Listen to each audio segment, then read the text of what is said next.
Hello दोस्तों, आप सभी का इस वीडियो में स्वागत है।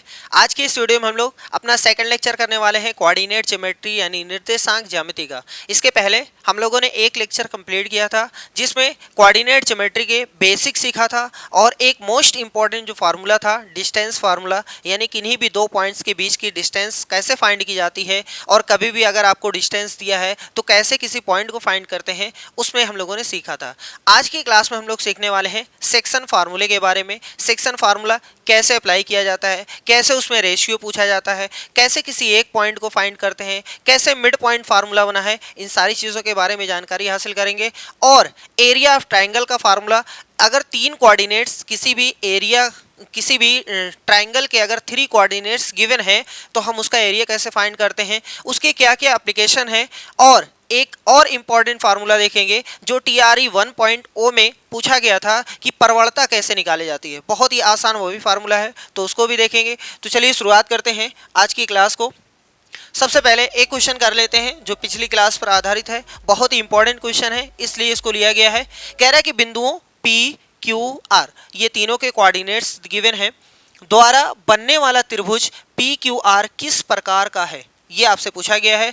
तो कभी भी अगर आपसे कोई त्रिभुज के बारे में पूछे कि कैसे ये कौन सा त्रिभुज है, समबाहु है, समद्विबाहु है, समलंब है, क्या है, कौन सा त्रिभुज है, सॉरी समबाहु है या विषमबाहु है, या ये सब अगर टाइप पूछता है तो आपको सबसे पहले डिस्टेंस फार्मूले से डिस्टेंस निकालनी पड़ती है, उसके बाद आप बताएंगे। तो चलिए देखते हैं। सपोज करते हैं कि ये हमारा कोई ट्रायंगल है। वैसे ऐसा बनाना नहीं है, बस खाली हम आपको दिखा रहे हैं। सपोज कर लें कि ये हमारा कोई ट्रायंगल है और यहाँ पर ये P है, ये Q है, ये R है। P का जो कोऑर्डिनेट्स है वो √2, √2 है। Q का कोऑर्डिनेट्स -√2 है, -√2 है। और क्या है कि R का जो है वो -√6, √6 है। हम सबसे पहले निकालना तो तीनों का है, आप चाहे जिसका निकालो पहले, कोई दिक्कत नहीं है। जैसे हम निकालना चाह रहे हैं P और Q के बीच की डिस्टेंस, तो निकालते हैं PQ के बीच की डिस्टेंस। आप इसको ऐसे लिख सकते हो PQ। डिस्टेंस फार्मूला आपको यही बताता है कि इसमें से इसको सब्ट्रैक्ट करना है या जो बड़ा है उसमें से सब्ट्रैक्ट करना है। हमने आपको ऐसा बता दिया था कि अगर दोनों प्लस है तो दोनों को घटा दो, दोनों माइनस है तो माइनस का सत्यानाश करके तब भी घटा दो, अगर एक माइनस एक प्लस है तो दोनों को जोड़ दो। ठीक है, हमेशा ऐसे ही करिएगा। अगर दोनों प्लस हैं तो बड़े में से छोटा घटा दो। ठीक है, और कभी अगर दोनों माइनस है, माइनस को हटा करके आप देखो कौन बड़ा कौन छोटा, उसमें से घटा दो।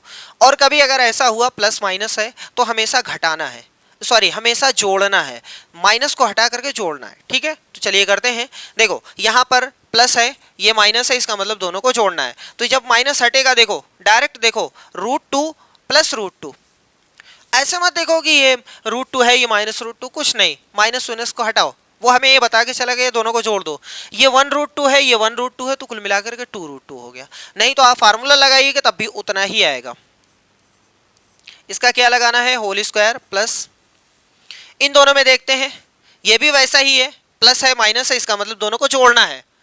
देखो ये ट्रिक है, ऐसा ना कहिएगा प्लस माइनस जोड़ते हैं, ऐसा कुछ नहीं होता है। ठीक है, ये 1√2, ये भी 1√2, कुल मिलाकर के हो गया 2√2, इसका होल स्क्वायर।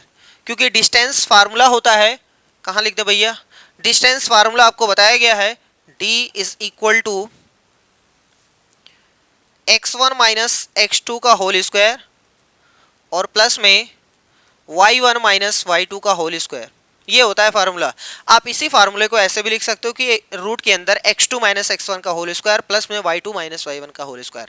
ऐसा भी लिखा जा सकता है कि इधर x1 - x2 है, इधर y2 - y1 लिख दूं तब भी कोई दिक्कत नहीं, क्योंकि स्क्वायर लगा है ना, इसलिए कोई प्रॉब्लम नहीं, आगे पीछे कर सकते हो। ठीक, इसीलिए हमने डायरेक्ट ऐसे बता दिया। चलो इसको सॉल्व करते हैं। बराबर 2 का हो गया स्क्वायर तो 4 हो गया, इसका 2 आएगा, है ना। तो कुल मिला करके 4 × 2 लिख दें या 8 लिख दें, चलो 8 लिख देते हैं। यहाँ पर 2 का वर्ग 4 होता है और इसका वर्ग 2 होता है, तो 4 दूनी 8, यानी रूट में 16 आ गया, बाहर निकलेगा 4।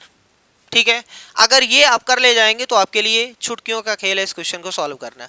पी क्यू यानी इसका आंसर आया है 4 यूनिट। क्यू आर का निकाल लेते हैं, सेम ऐसे ही निकालेंगे। क्यू आर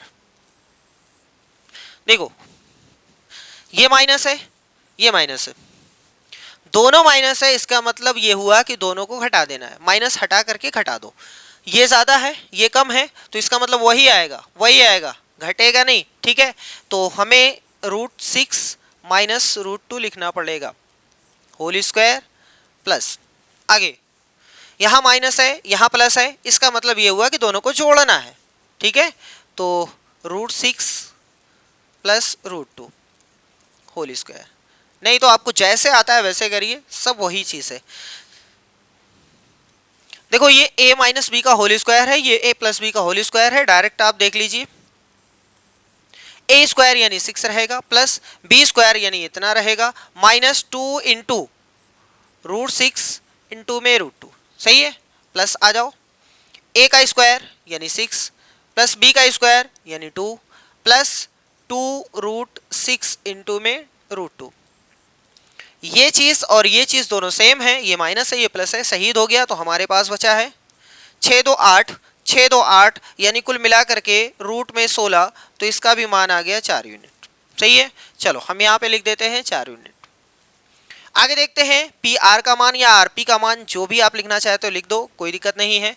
अब देखो ये प्लस का है, ये माइनस का है, ये प्लस है ये माइनस है, इसका मतलब क्या हुआ, इसका मतलब अगर अपोजिट साइन होते हैं दोनों को जोड़ना होता है, तो इसमें ये जोड़ दो या इसमें उसको जोड़ दो, कोई दिक्कत नहीं है। चलो √6 प्लस √2 इसका होल स्क्वायर प्लस, आगे बढ़ते हैं, एक है प्लस दूसरा है प्लस, यानी घटाना है, तो ये बड़ा है ये छोटा है, इसमें इससे घट जाएगा ये वाला, यानी √6 माइनस √2 का होल स्क्वायर।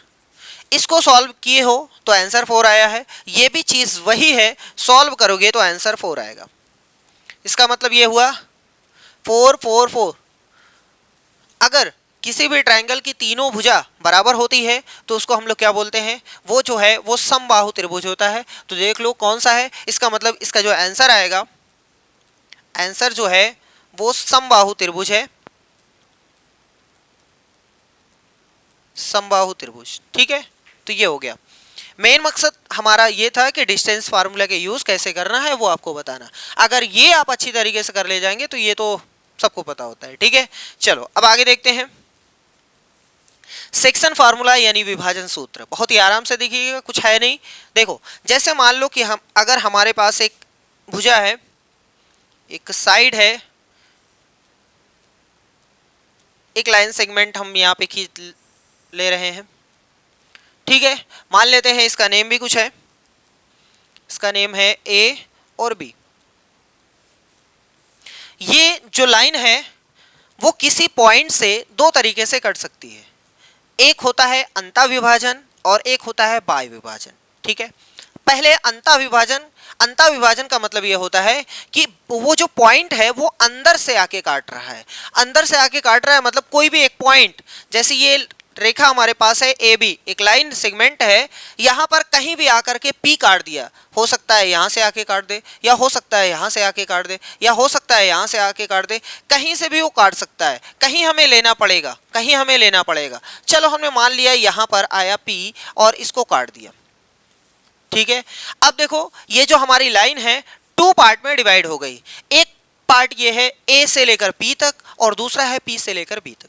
ठीक है, अब अगर आप देखोगे तो ए से लेकर पी तक कुछ लेंथ आएगी और पी से लेकर बी तक कुछ लेंथ आएगी।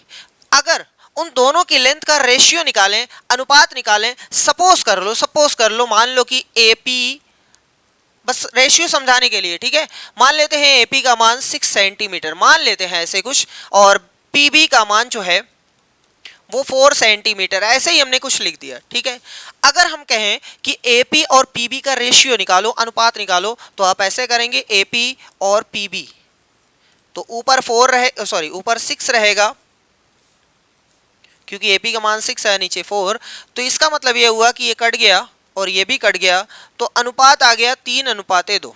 आया ना अनुपात, यही अनुपात हमें बताता है कि किस रेशियो में कटा है। एक्चुअल में ये होता है, ठीक है। चलो हम इसको इरेज कर दें। ये समझाने के लिए आपको बताया कि अनुपात क्या होता है, मतलब इसका और इसका दोनों की लेंथ का जो अनुपात होता है वही अनुपात यहां दिया रहता है। मान लेते हैं कि इसका अनुपात जो है वो m और n है, ठीक है। देखो आराम से देखो, ये हम लोग पढ़ रहे हैं अंता विभाजन, यानी जो हमारा P पॉइंट है वो अंदर से आके काट रहा है, ठीक। अगर यही बाहर होता तो, अगर यही बाहर होता तो कैसे कटता, तो उसको भी देख लो। मान लो कि ये हमारी एक भुजा है जिसका नेम है ए बी। अब जो पॉइंट है वो P इस लाइन के बाहर है, इस लाइन के बाहर है। मान लो यहां है, सपोज कर लो कि यहां है, सपोज कर लो यहां है। अब कैसे सर जी, ये तो बाय विभाजन कैसे, बहुत ही आसान है, आराम से देखो। अगर हम A से लेकर P तक चलें तो कुछ यहां से लेकर यहां तक की डिस्टेंस आएगी, ध्यान से देखिएगा, यहां से लेकर यहां तक, सही है ना। तो कुछ लेंथ आएगी, कुछ लेंथ आएगी ना, कुछ लंबाई आएगी। अब उसके बाद B से लेकर P तक की तो दो लंबाई आएगी, एक A से लेकर P तक आएगा और एक आएगा B से लेकर P तक, या जिसको BP या PB दोनों लिख सकते हो, कोई दिक्कत नहीं। अगर मान लेते हैं इसकी लंबाई जो आई है वो 10 सेंटीमीटर है और नीचे वाली के 4 सेंटीमीटर है, तो भैया ये दोनों कट करके यहाँ पर 5:2 आ जाएंगे, 5:2 आ जाएगा। एक्चुअल में कहने का ये मतलब है कि A से लेकर P तक का जो अनुपात है और B से लेकर P तक का जो अनुपात है वो 5:2 है, मतलब यहां से यहां तक 5 और यहां से लेकर यहां तक 2, सही है। ये होता है बाह्य और ये होता है अंतः। चलो अब हम थोड़ा सा इरेज कर देते हैं ताकि आपको अच्छी तरीके से आप समझ सकिए। कहें भैया दब रहे हो। चलो मान लो कि ये हमारा A है, ये B है और यहां कहीं पॉइंट था P, समझ में आ गया। हमें A से लेकर P तक चलना है और B से लेकर P तक चलना है, समझ में आ रहा है। मान लेते हैं, सपोज कर लेते हैं कि यहां से लेकर AP जो है वो M है, जिसका अनुपात M है, और यहां से लेकर यहां तक जो है वो उसका अनुपात N है। मोस्ट इंपॉर्टेंट ये है, ये भी साथ में है, बस खाली यहाँ प्लस लगाना है, ये माइनस लगाना है, ठीक है। चीजें वही है। देखो इसमें क्या क्या आपसे पूछ सकता है, इसमें आपसे ये पूछ सकता है कि इसका कोऑर्डिनेट बता दीजिए, इसके निर्देशांक बता दीजिए, या हो सकता है इसका निर्देशांक पूछ ले, या हो सकता है इसका निर्देशांक पूछ ले, या हो सकता है दोनों का अनुपात पूछ ले, कुछ भी आपसे पूछा जा सकता है। जितने प्रश्न यहाँ बनते हैं उतने ही प्रश्न यहाँ भी बनेंगे। अब चलो हम लोग जनरल फॉर्म में आते हैं। ये A और B कोई पॉइंट रहा था, है ना, कोई पहले से पॉइंट था, तो मान लेते हैं ये x, y है, ये x, y है, तो ये भी कहेगा हम भी x को y रहेंगे, सही है। लेकिन ये पहले आया है इसलिए x1 लिखेंगे, इसको भी y1 लिखेंगे, ये बाद में आया है इसलिए y2 लिखेंगे और x2 लिखेंगे, ठीक है। अब ये जो P है ये ऑलरेडी एक पॉइंट है, पॉइंट का कोऑर्डिनेट होता है यानी निर्देशांक होता है, तो मान लेते हैं कि इसका निर्देशांक x, y है। इस बार झगड़ा नहीं होगी, क्यों नहीं होगी, क्योंकि कोई x नहीं है, दिखाई दे रहा है कहीं, ये देखो x, y हमने मान लिया है, ये x1 है, ये x2 है, ठीक है। आप अगर एक्स वाई नहीं मानना चाहे तो आपकी मर्जी है, कुछ भी मान लीजिए, क्योंकि आपके पास एब्सिसा ऑर्डिनेट होना चाहिए। पी क्यू मान सकते हो, एम एन मान सकते हो, या कुछ और भी एक्स वाई जेड फलाने ढकाने कुछ भी मान सकते हो, लेकिन जनरली ऐसा लिखा जाता है कि किसी कोऑर्डिनेट को अगर मानना है तो एक्स कॉमा वाई लिखते हैं, ठीक है। अगर हमें एक्स का मान पता चल जाए, वाई का मान नहीं पता चलेगा, तो हमारा कोऑर्डिनेट जो आएगा वो नहीं आ पाएगा। अगर y पता चल गया, x नहीं पता है, तब भी इसके निर्देशांक नहीं पता है। पता होना चाहिए दोनों, पता होना चाहिए दोनों।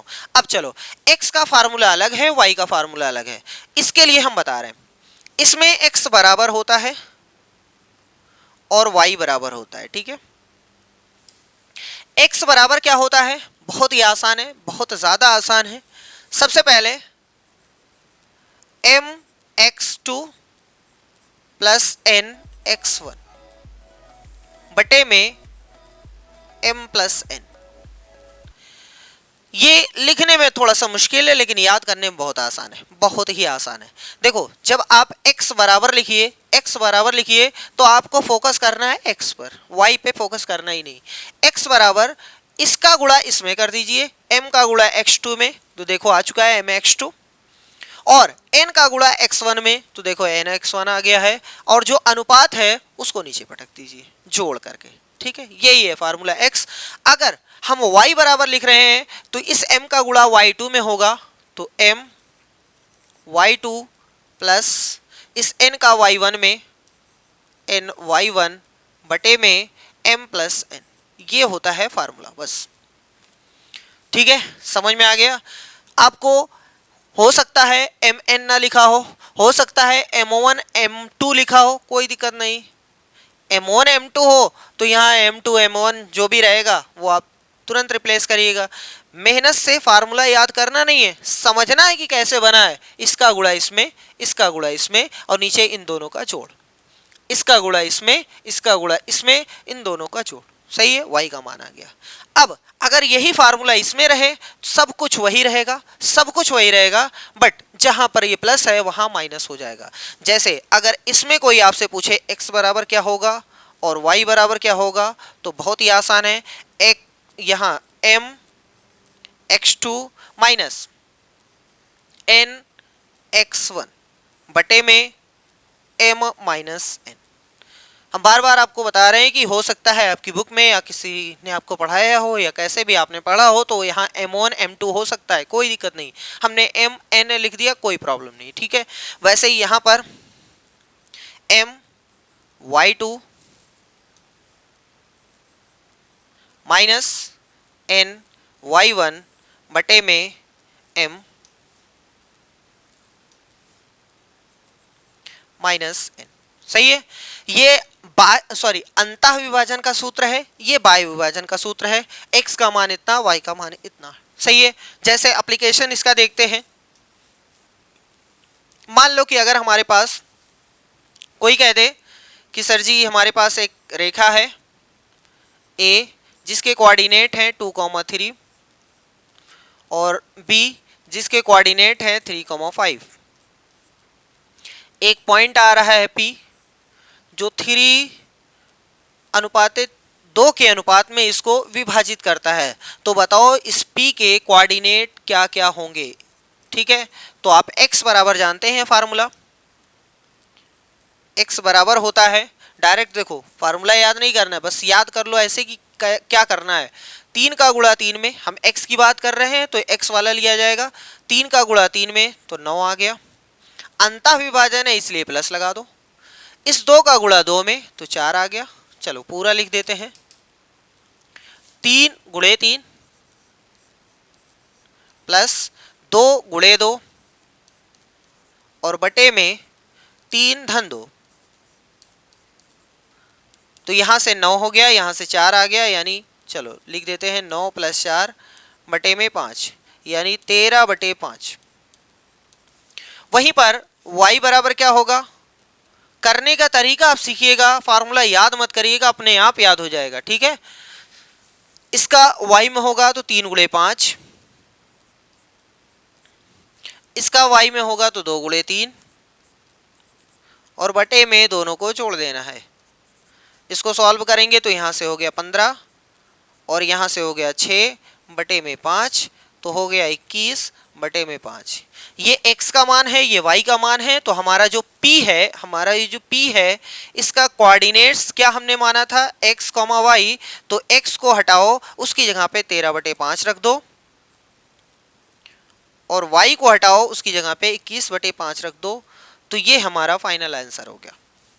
ठीक है, समझ में आ गया। इसी तरीके से आप यूज करिएगा। बाकी आप एक स्टेप को खा सकते हैं, कोई प्रॉब्लम नहीं, कोई भी प्रॉब्लम नहीं है। बस खाली आपको कैलकुलेशन करना आना चाहिए, कैलकुलेट करना आना चाहिए। चलो देखो, हम ये भी बता दे रहे हैं फिर से, एक क्वेश्चन निगेटिव वाला लेकर के, है ना, ताकि और अच्छी तरीके से आपके समझ में आ जाए।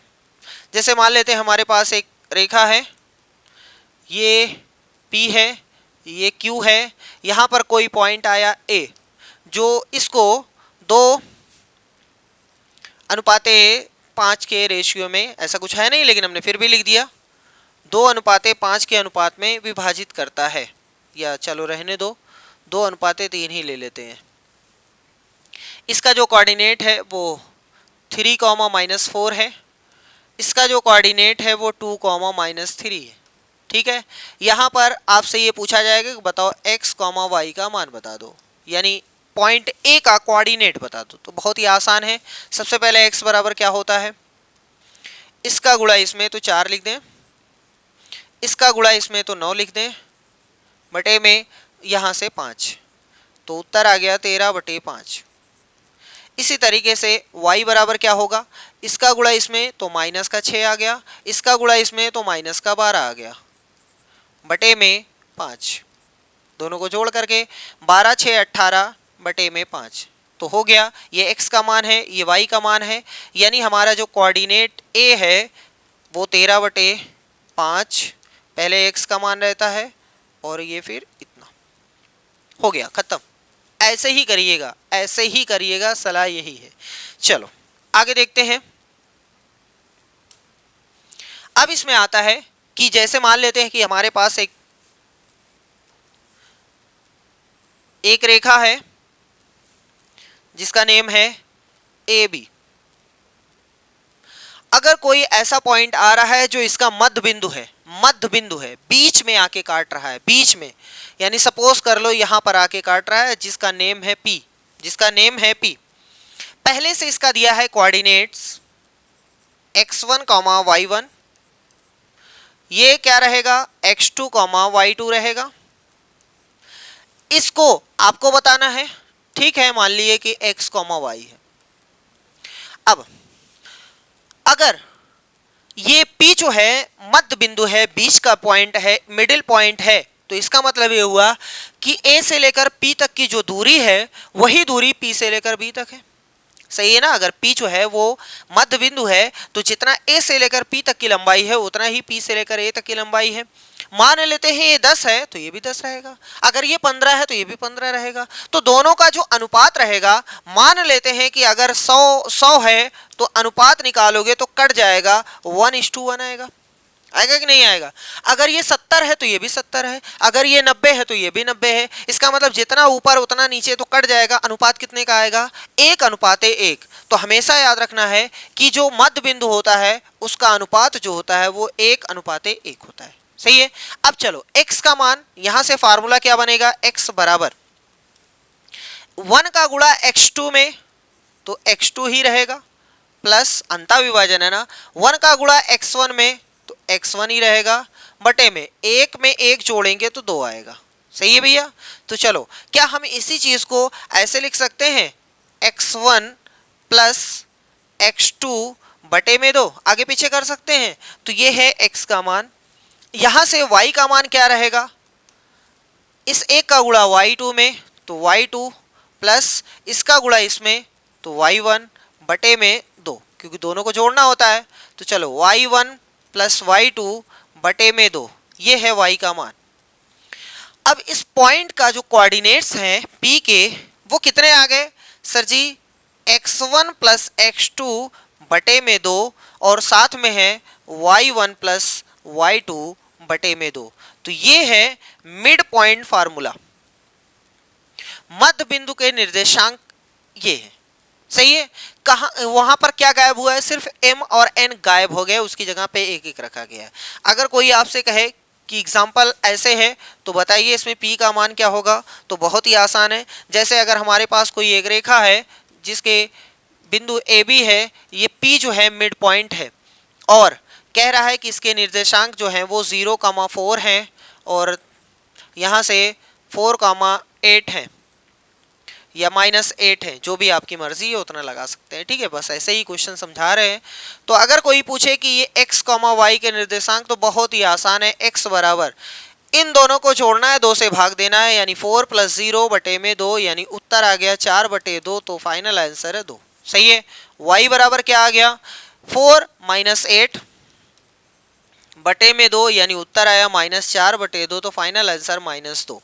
तो P के जो निर्देशांक हैं, यानी पहले x वाला तो 2 लिखेंगे, y वाला बाद में तो -2 लिखेंगे। ये हमारा फाइनल आंसर है। डायरेक्ट ओरल किया जा सकता है। अगर कभी भी मध्य बिंदु के निर्देशांक पूछे तो x1 प्लस x2 जोड़ करके 2 से भाग दे देंगे और y1 y2 दोनों को जोड़ करके 2 से भाग दे देंगे, वो आ जाएगा। सही है, समझ में आ गया। हमने सेक्शन फार्मूला पढ़ा। सेक्शन फार्मूले का एक स्टेप आगे है मिड पॉइंट फार्मूला, यानी मध्य बिंदु के निर्देशांक कैसे निकालते हैं। x1 प्लस x2 बाई में 2, y1 प्लस y2 बटे में 2। सही है, समझ में आ गया। इस तरीके से इसका यूज है। कभी कभी आपसे पूछा जाता है कि अनुपात बता दीजिए, अनुपात, तो अनुपात अभी देखते हैं क्वेश्चन में। चलो अब थोड़ा सा आगे देखते हैं। अभी हमें पढ़ना है area of triangles. Area of triangle, कोई भी अगर आपके पास ट्रायंगल है तो उसका एरिया कैसे निकालते हैं, बहुत ही आसान है। जैसे मान लें हमारे पास एक ट्रायंगल है, ये है, जिसका नेम कुछ भी हम लिख सकते हैं, P Q R। हम लोग कोऑर्डिनेट ज्योमेट्री पढ़ रहे हैं तो किसी भी पॉइंट का कोई एक निर्देशांक जरूरी है। तो मान लेते हैं कि ये पहले है, ये बाद में है, ये उसके बाद में है, तो इसका कोऑर्डिनेट क्या क्या रहेगा, आपको पता है पहले से ही। एक्स वाई लिखा जाता है, इसको भी एक्स वाई लिखा जाता है, इसको भी एक्स वाई लिखा जाता है। लेकिन यहाँ पर 3 लोग हैं, मसला हो जाएगा। अगर कोई पूछे एक्स का मान बताओ, इसका बताओगे, इसका बताओगे, इसका बताओगे, किसका बताओगे, समझ में नहीं आ रहा है। इसका मतलब ये जो पहले आया 1 1 लिख दो, दूसरे नंबर पे 2 2 लिख दो और तीसरे नंबर पे 3 3 लिख दो। बस ये सिर्फ सेपरेट करने के लिए, अलग करने के लिए, डिस्टिंग्विश करने के लिए, सेपरेट करने के लिए ऐसा किया जाता है। सही है। अब अगर आपसे कभी भी ये पूछे कि 3 कोऑर्डिनेट्स गिवन हैं, बताओ उस ट्रायंगल का एरिया क्या होगा, क्षेत्रफल क्या होगा, तो बहुत ही आसान है। फार्मूला है एरिया ऑफ ट्रायंगल यानी त्रिभुज का क्षेत्रफल। चलो हम ऐसे लिख देते हैं, त्रिभुज का क्षेत्रफल बराबर होता है, ध्यान से देखिएगा, 1/2 x1 ब्रैकेट के अंदर y2 माइनस y3। आपको याद भी करा देंगे, कैसे याद करना वो भी बता देंगे। पहले पूरा देख लो, x1 अब यहाँ पे रहेगा x2, y3 y1, x3 y1 minus y2, ये पूरा ब्रैकेट बंद। ये है क्षेत्रफल। भैया ये अच्छी तरीके से आपको याद करना है। अभी हम इसका यूज़ भी आपको बता देंगे कि कैसे यूज़ करना है। अभी तो ये आपको बहुत बवाल लग रहा होगा, ऐसा कुछ नहीं है, ये बहुत ही आसान है, बहुत ही आसान है। ठीक है, ये फार्मूला है।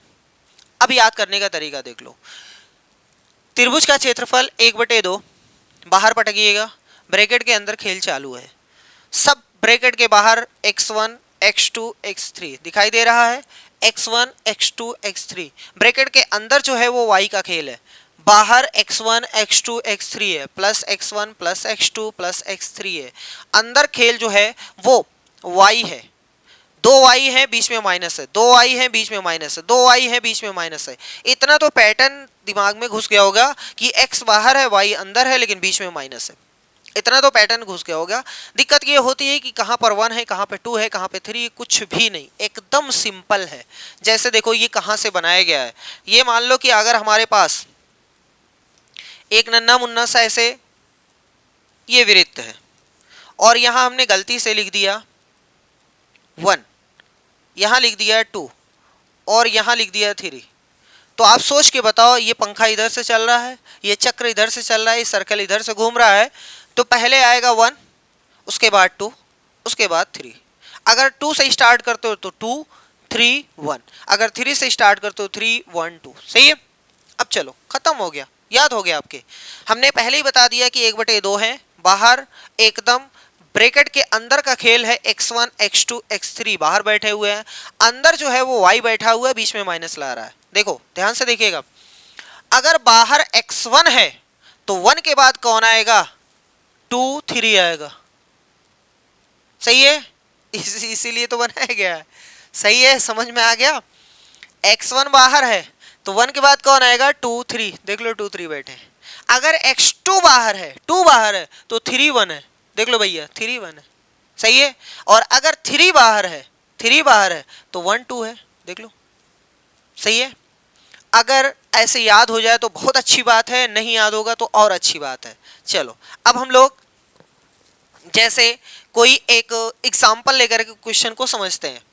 जैसे एग्जाम्पल देखते हैं, लो भैया मान लो कि अगर हमारे पास एक ट्रायंगल है, एक ट्रायंगल हमने बना दिया, जरूरी नहीं कि नेम लिखा जाए, यहाँ P है, यहाँ Q है, यहाँ R है, जरूरी नहीं है, वैसे भी हम लिख सकते हैं, और अगर आप चाहो तो ना लिखो, कोई दिक्कत नहीं है।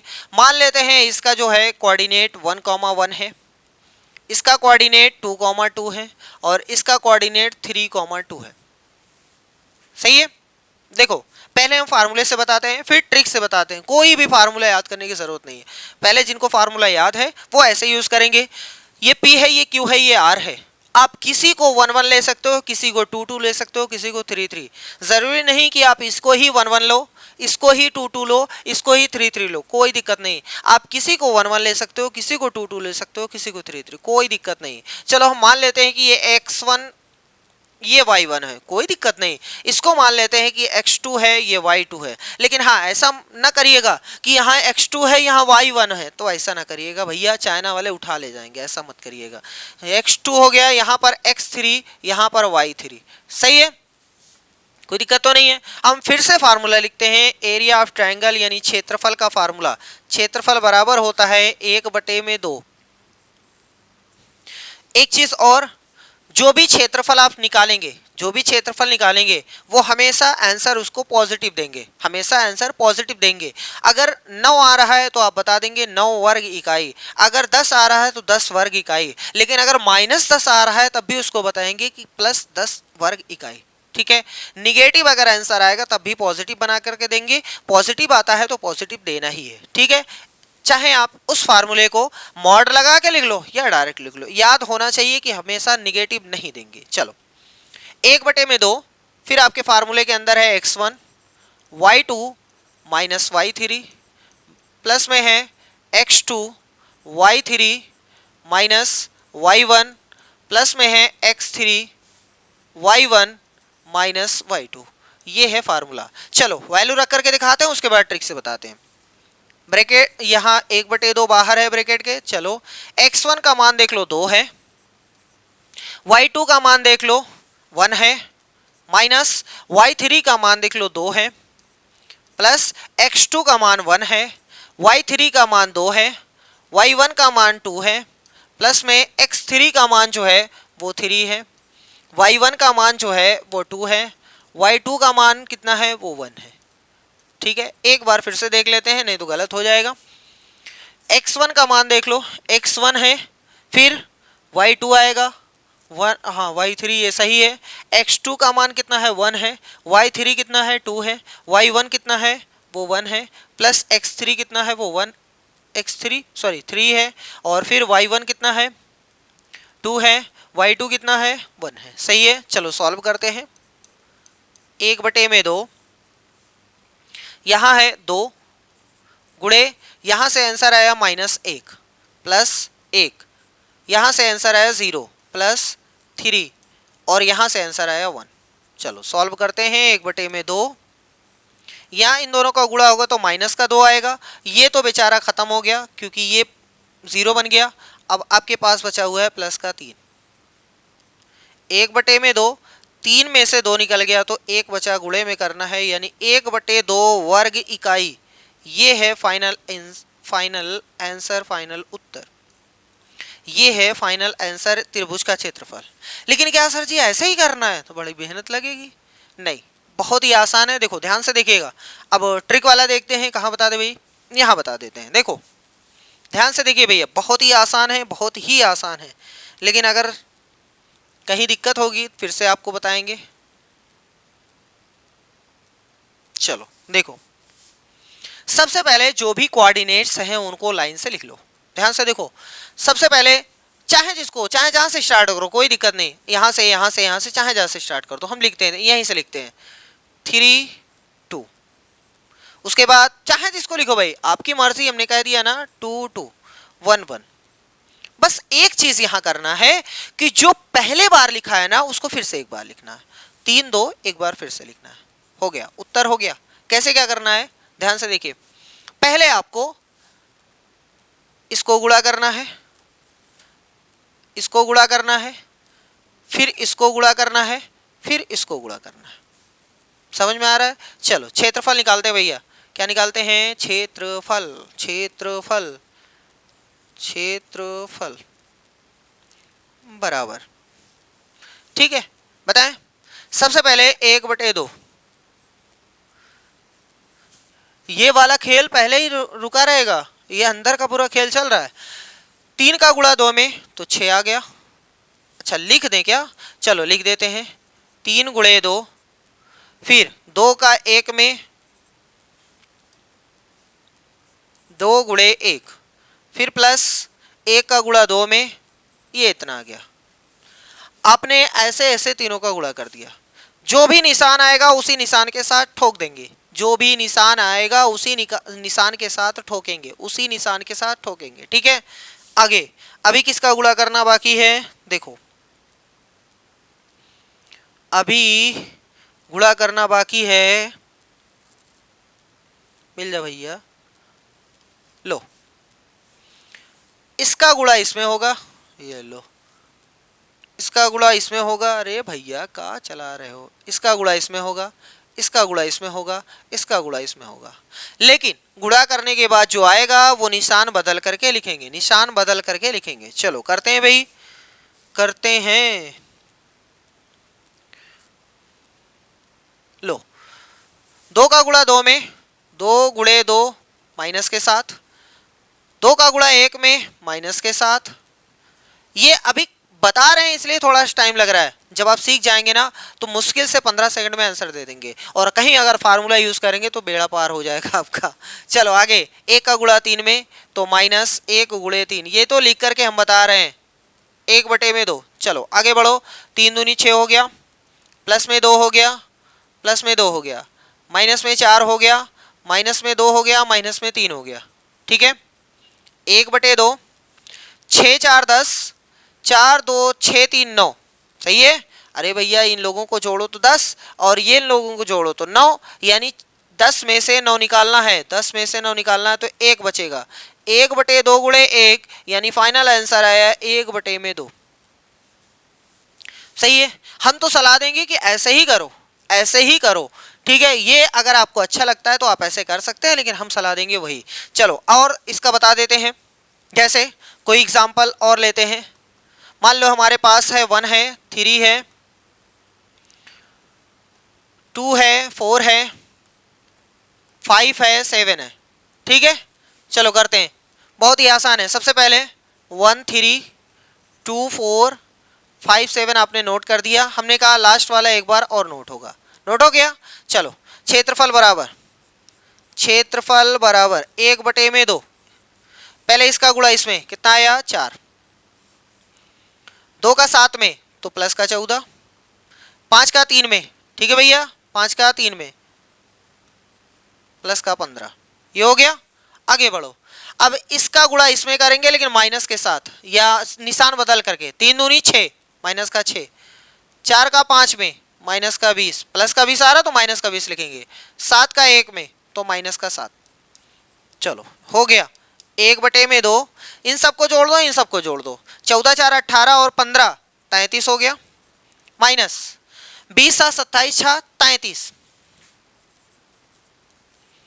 33 में से 33 निकल गया, सन्नाटा हो गया, 0 आ गया, ये आंसर है, ठीक है। समझ में आ गया। अब थोड़ा सा एक नोट यहां लिख लेते हैं, एक नोट लिख लेते हैं जो कि 2000 वाली जो बंद हो चुकी है। नोट, अगर कभी भी ऐसा हुआ कोई भी 3 बिंदु का क्षेत्रफल, कोई भी 3 पॉइंट्स का क्षेत्रफल का आंसर अगर 0 आ जाए, अगर किसी भी त्रिभुज का क्षेत्रफल अगर 0 आ जाए, क्षेत्रफल अगर 0 आ जाए, तो ऐसे तीनों बिंदु को संरेख बिंदु कहते हैं, कोलिनियर पॉइंट्स कहते हैं। अगर त्रिभुज का क्षेत्रफल 0 हो तो तीनों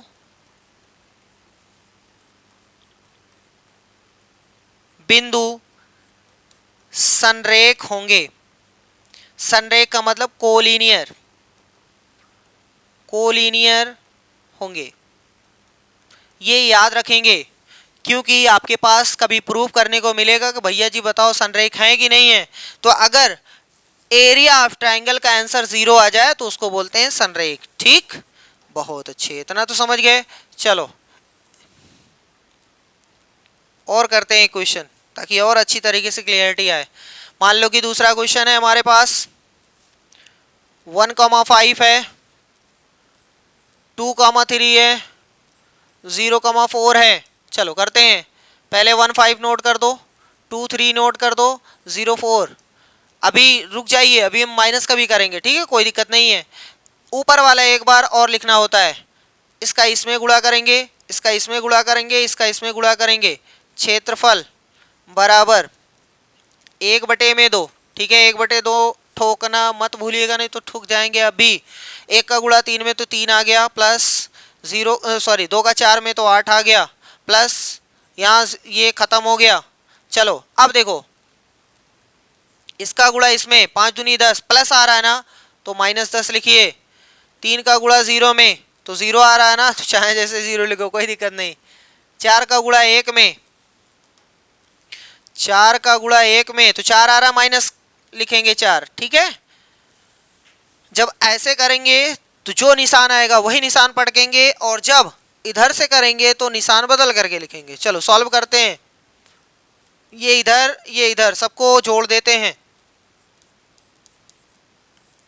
8 3 11, इधर 10 4 14, सही भैया। 1/2 गुणे 14 में से 11 निकल गया, माइनस का 3, तो गुणा करेंगे -3/2। हमने आपसे पहले ही कहा है कि निगेटिव आंसर नहीं देंगे, तो फाइनल आंसर हमारा रहेगा 3/2 वर्ग यूनिट, 3/2 स्क्वायर यूनिट। ठीक है, या यूनिट स्क्वायर या वर्ग इकाई, आप कुछ भी बोलिए। ठीक, चलो एक लास्ट क्वेश्चन और देखते हैं ताकि अच्छी तरीके से क्लियर हो जाए, उसके बाद बाकी। अब एक टॉपिक और बचा है प्रवणता का, उसको भी देख लेंगे। चलो भैया इसकी भी धज्जियां उड़ाते हैं। जैसे हमारे पास कोई और एग्जाम्पल है, मान लेते हैं, ये तो गधा पैर में ही फंसने लगता है। चलो क्या है भैया, मान लेते हैं -1 है, 2 है, 3 है, माइनस का 4 है, और कुछ ले लेते हैं -2 -3। ठीक, ये हो गया, नोट करो पहले, -1 2 3 -4 -2 -3। हमने कहा ऊपर वाला एक बार जरूर नोट करेंगे, -1 2। इसका गुणा इसमें हो जाएगा, इसका गुणा इसमें हो जाएगा, इसका गुणा इसमें हो जाएगा। क्षेत्रफल बराबर, क्षेत्रफल बराबर सबसे पहले बाहर रहता है 1/2, उसके बाद देखो इसका गुणा इसमें होगा तो प्लस हो जाएगा, 1 चौका 4 लिखते हैं, निशान नहीं बदलना है, जो भी निशान आएगा वो वही निशान। 3 का गुणा 3 में तो 9 हो गया, और प्लस का माइनस में तो माइनस का 9। ठीक, माइनस का प्लस में तो माइनस, 2 दूनी 4, सही है। अब वाले का निशान बदल देंगे, याद रखिएगा, पहले इस 2 का 3 में होगा तो 2 3 6 प्लस का है तो माइनस का 6 लिखेंगे। यहां पर देखो माइनस का माइनस में तो प्लस होता है, लेकिन माइनस लिखेंगे, 4 दूनी 8। इसका देख लो, माइनस का माइनस में तो प्लस होता है, तो 3 एकम 3, लेकिन -3 लिखेंगे। अब जितने प्लस है उनको जोड़ दो, जितने माइनस है उनको जोड़ देते हैं। सर जी ये दोनों तो शहीद हो गए क्योंकि प्लस माइनस है, बाकी अब हमारे पास सिर्फ निगेटिव बचा हुआ है। तो देख लो निगेटिव आएगा, 9 6 15, 3 18, 18 8 26, सही है। अगर हम गलत नहीं हैं तो हमारा आंसर -26 1/2, तो ये कट गया, उत्तर आ गया -13। लेकिन आप आंसर बताएंगे ओनली 13 यूनिट, ओनली 13 यूनिट, -13 नहीं बताएंगे, स्क्वायर यूनिट 13 बताएंगे। ठीक है, समझ में आ गया, बहुत अच्छे। चलो आगे देख लेते हैं रेखा की प्रवणता, ये क्या होती है। हेडिंग लगा देते हैं स्लोप ऑफ लाइन। ये तो पता नहीं क्यों ऐसा चलता है, दिमाग खराब कर देता है। ये लो, स्लोप ऑफ अ लाइन, किसी रेखा की प्रवणता या ढाल, ठीक है, हम लिख देते हैं प्रवणता या ढाल, प्रवणता या ढाल। इसका मतलब क्या होता है, बहुत ही आसान है, हम आपको समझा देते हैं लेकिन उससे कोई लेना देना है नहीं, लेकिन जब आप पढ़ाने जाएं तो बता सके ऐसा, ठीक है। देखो भैया, ये एक्स एक्सिस है, ये एक्स एक्सिस है, एक्स एक्सिस से कोई लाइन ऐसे हो सकती है, कोई लाइन ऐसे हो सकती है, कोई लाइन ऐसे जा सकती है, कोई लाइन ऐसे जा सकती है, कैसे भी जा सकती है। लेकिन ध्यान से सुनिए, एक्स एक्सिस के साथ जितना वो झुकी हुई है, जितना वो झुकी हुई है उसको tan के साथ लिखना ही प्रवणता का मान होता है, ठीक है। मान लेते हैं कि ये x एक्सिस के साथ 45 अंश का कोण बनाती है, मान लेते हैं ये x एक्सिस के साथ 45 अंश का कोण बनाती है, तो थीटा का मान आ गया 45 अंश, ठीक है। इसको स्लोप नहीं बोलेंगे, इसको ग्रेडियंट बोलते हैं, ग्रेडियंट, ठीक है। ये थीटा जो है ग्रेडियंट है। अब हम लोग स्लोप निकालते हैं, स्लोप यानी ढाल, स्लोप को आप m से भी लिखते हो, m से m लिख दो तब भी बात वही है, m बराबर होता है tan थीटा, ठीक है। ये होता है फार्मूला, ये तब आप यूज करेंगे जब आपके पास थीटा की वैल्यू पता हो, तब यूज करेंगे। तो हमारे पास इस क्वेश्चन में थीटा का मान 45 है, अरे भैया यहां से हटा दे रहे, नहीं तो कोई कहेगा ये कैसे सर जी, हाँ हमेशा रहेगा का, नहीं हमेशा नहीं रहेगा, ये तो हम आपको समझा रहे हैं। जैसे हमारे क्वेश्चन में थीटा का मान है 45 डिग्री, तो अगर कोई आपसे पूछे कि इस लाइन की, ये जो पीली वाली लाइन है, उसकी प्रवणता कितनी है, ढाल कितनी है, झुकाव कितना है, तो बहुत ही आसानी से आप बता सकते हैं कि सर जी m का फार्मूला होता है tan theta, which is tan theta is 45 degree and we all know tan 45 is equal to 1, ठीक है। आपको टेक्नोमेट्री में पढ़ाया जाएगा कि tan 45 का आंसर 1 होता है, ठीक है भैया। तो यानी इसकी ढाल जो है वो 1 है, इसकी कोई यूनिट नहीं होती, 1 सेंटीमीटर 1 डिग्री कुछ भी नहीं है, m एक ढाल हमें बताता है, प्रवणता बताती है, जो m का आंसर है 1, ठीक है, समझ में आ गया। लेकिन सर जी ये फार्मूला तब यूज होगा जब आपके पास थीटा गिवन हो, लेकिन कभी कभी ऐसा होता है, कभी कभी ऐसा होता है कि हमारे पास, किस पे बता दें, अच्छा चलो इसी पे बता देते हैं। कभी कभी ऐसा होता है कि अगर हमारे पास ऐसा हो जाए कि सर जी ये x एक्सिस y एक्सिस है, एक पॉइंट यहां है, एक पॉइंट यहां है, इसका नेम P है, इसका नेम Q है, इसका कोऑर्डिनेट x1 y1 है और इसका कोऑर्डिनेट x2 y2 है, और कुछ नहीं दिया है, न थीटा न बीटा न सीटा, कुछ भी नहीं दिया है। बताओ इन दोनों से पास करती हुई जो लाइन है उसकी ढाल कितनी होगी, प्रवणता कितनी होगी, स्लोप कितनी होगी। मतलब यहां से ये जो पॉइंट है, ये जो पॉइंट है, इसको जब मिलाओगे तो इस रेखा की ढाल कितनी होगी, इस रेखा की प्रवणता कितनी होगी, ये आपसे पूछना चाह रहा है। If two coordinates are given then we have to find the value of slope of this line.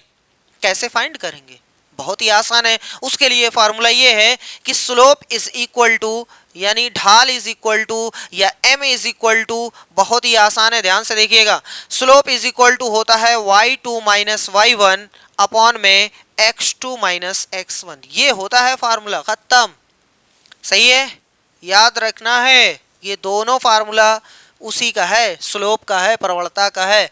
ये वाला तब यूज करेंगे जब थीटा गिवन हो, और ये वाला तब यूज करेंगे जब दोनों पॉइंट का कोऑर्डिनेट्स गिवन हो। जैसे एग्जांपल के तौर पे मान लेते हैं हमारे पास एक एग्जांपल है, कह रहा है कि find the value of m if theta is 60 degree. अब इसमें तो फार्मूला लगाएंगे क्योंकि थीटा का मान 60 डिग्री है, then m is equal to होता है tan थीटा, यानी स्लोप का मान इतना होता है, तो tan थीटा, सॉरी थीटा का मान जो है वो 60 है तो रख दिए, और tan 60 का मान जो होता है वो √3 होता है, तो यही हमारा फाइनल आंसर हो गया, ये वाला, ठीक है, समझ में आ गया। लेकिन क्वेश्चन ऐसे रहे, find the slope, find the slope of the line which passes through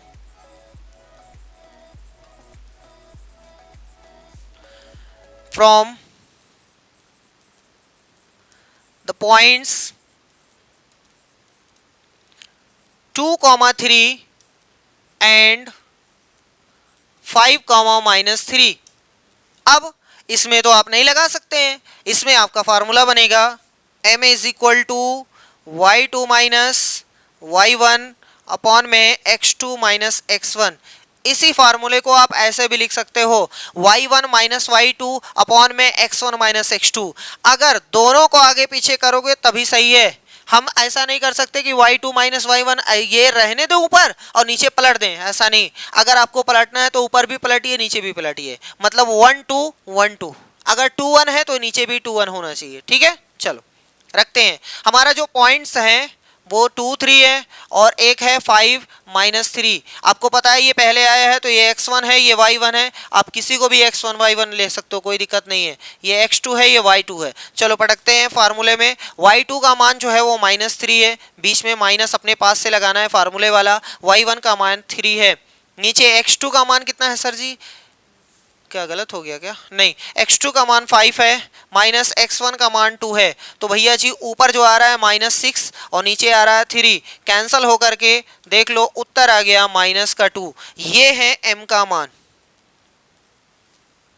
इसमें आप ये ना कहिएगा कि सर जी माइनस हटा दे, नहीं, ये फाइनल आंसर होगा, ठीक है। समझ में आ गया, बहुत अच्छी बात है। तो यहाँ तक जितनी भी थ्योरी थी सब हमने कंप्लीट कर दिया है। आज कुछ क्वेश्चंस करते हैं जो एग्जाम्पलर के क्वेश्चन है, जिसके सबसे ज़्यादा पूछे जाने के चांस होते हैं, उनको करते हैं। फिर जो नेक्स्ट क्लास आएगी उसमें हम लोग प्रीवियस ईयर के मोस्ट इंपॉर्टेंट मोस्ट रिपीटेड जो क्वेश्चन है उनको सॉल्व करेंगे, वो भी ट्रिक के साथ। आज चलो देखते हैं पहला क्वेश्चन। देखो कह रहा है कि शीर्षों इतना इतने वाले त्रिभुज का परिमाप बता दीजिए। तो परिमाप दो तरीके से हम निकाल सकते हैं, दो तरीके से। परिमाप का मतलब होता है भुजाओं का योग, है ना, सभी भुजाओं का योग। एक सबसे पहले ये है कि आपको बता दें कि जैसे फिगर बना करके, और एक है डिस्टेंस फार्मूले के यूज करके। अगर हम फिगर बना के देखते हैं तो कुछ इस तरीके से रहेगा, ध्यान से देखो। अगर ये समझ में आ गया तो बहुत ही आसान है। एक पॉइंट 0,4 है, मान लो कि यहाँ 1 है, यहाँ 2 है, यहाँ 3 है, यहाँ 4 है, यहाँ 1 है, यहाँ 2 है, यहाँ 3 है, यहाँ 4 है। आपको पता है 0,4 यहाँ कहीं होगा, 0,4 यहीं कहीं होगा ना भैया। 0 0 यहाँ होगा, 3 0 3 यहाँ है तो यहाँ होगा। अब ये जो त्रिभुज बनेगा वो यहाँ से यहाँ जाएगा, ये इस पे जाएगा, ये इस पे जाएगा, ये हो गया त्रिभुज। इस त्रिभुज का परिमाप, अरे भैया आपको पता है 1 2 3 मतलब इसकी यूनिट है 3 यूनिट, ये वाली जो है वो 4 यूनिट। आपको पता है पाइथागोरस से 3 4 अगर रहता तो ये 5 होता है। तो यहाँ से परिमाप आसान हो गया, बिना डिस्टेंस फार्मूले के यूज किए। 3 धन 4 धन 5 यानी 12, उत्तर आ गया 12 यूनिट। सही है, ये था मैप से, ये था जो फिगर से, है ना। लेकिन अगर आप चाहें तो डिस्टेंस फार्मूला लगा सकते हैं। 1.0,4 है, 1.0,0 है, 1.3,0 है। मान लो ये P है, ये Q है, ये R है, आप ABC भी लिख सकते हैं। तो सबसे पहले आपको निकालना पड़ेगा PQ के बीच की डिस्टेंस। कैसे निकलेगा, 0 में से 0 गए तो 0 का स्क्वायर, 4 में से 0 गए तो 4 का स्क्वायर, यानी उत्तर आ जाएगा 4। ठीक है, निकालिएगा, इतना ही आएगा। QR 3 में से 0 गए तो 3 का स्क्वायर और 0 का स्क्वायर, यानी उत्तर आएगा 3। और यहाँ से RP अभी निकालना है, यानी PR निकालना बाकी है। तो 3 में से 0 गए तो 3 का वर्ग और 4 में से 0 गए तो 4 का वर्ग। यहाँ से भैया ये हो गया 9 और 16, यानी उत्तर आ गया रूट के अंदर 25। तो भैया जी यहाँ से आ गया 5। एक भुजा की लंबाई है 4, एक भुजा की लंबाई है 3, एक भुजा की लंबाई है 5। तो सबको जोड़ेंगे तो उत्तर आएगा 12। चाहे आप ऐसे करो चाहे आप ऐसे करो, दोनों सेम है, ठीक है। लेकिन जैसे आपको अच्छा लगता है वैसे करिए, दोनों आंसर उतना ही आएगा। अगर ये समझ गए तो बहुत जल्दी आएगा। कुछ क्वेश्चंस जो आपसे पूछे जाते हैं वो ऐसे बहुत जल्दी हो पाएंगे। बाकी आपकी मर्जी है, ये करिए, ये 100% सही है, वो भी 100% सही है। लेकिन ज्यादातर क्वेश्चन में लोगों को यही आसान लगता है तो ये लगाते हैं। ठीक है, नेक्स्ट क्वेश्चन। कह रहा है शीर्षों ए बी सी वाले त्रिभुज का क्षेत्रफल बता दो। अरे भैया बहुत आसान, मिल गया हलवा। 3 0 पहले लिख लो, 7 0 फिर लिख लो, 8 4 फिर लिख लो, और ऊपर वाला फिर से लिख लो। पहले इसको इसमें गुणा, फिर इसको इसमें गुणा, फिर इसको इसमें गुणा, तो क्षेत्रफल बराबर क्या होता है 1/2। सर जी यहाँ से 0, 7 चौक 28, 8 का 0। अब इसका इसमें तो माइनस का 0, इसका इसमें तो माइनस का 0, 4 तिहाई 12 प्लस आ रहा है तो माइनस का 12। खत्म हो गया। 1/2। यहाँ से देखो इन सबको जोड़ोगे 28, इन सबको जोड़ोगे 12, तो 28 माइनस 12, 1/2 यानी 16 बचा।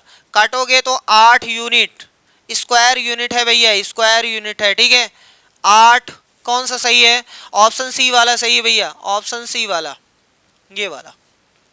बहुत ही आसान है, बिना फार्मूले का आप ऐसे ही करिएगा, बाकी आपकी मर्जी है। अगर x1 y2 आपको अच्छा लगता है तो आप ऐसे कर सकते हैं।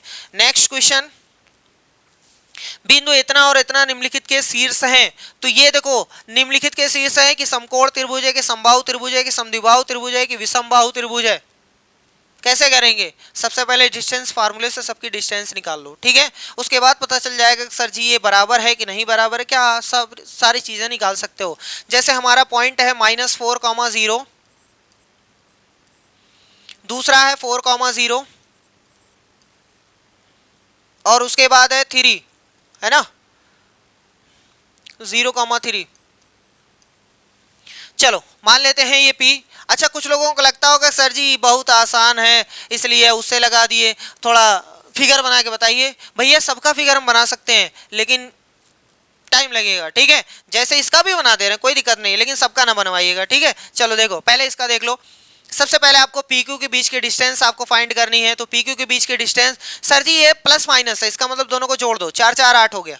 अब ये ना कहिएगा -4 + 4 जोड़ने 0 हो जाएगा, नहीं। ठीक है तो ये 8 का वर्ग हो गया, वो तो 0 ही है, तो यहाँ से उत्तर आया 8।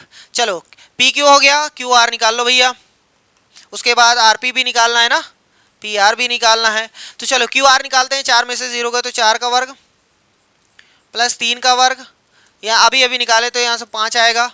चलो आगे देखते हैं, आगे कहाँ चला गया, हाँ PR तो 0, यहाँ से 4 यानी 4 का वर्ग रहेगा, ये सर जी 3 का वर्ग रहेगा, यहाँ से भी 5 आ गया। वैसे आपको दिखाई दे रहा है कि इसमें 2 भुजा बराबर है, 5 5 2 भुजा बराबर है, तो उसको बोलते हैं समद्विबाहु त्रिभुज यानी आइसोसेलेस ट्रायंगल।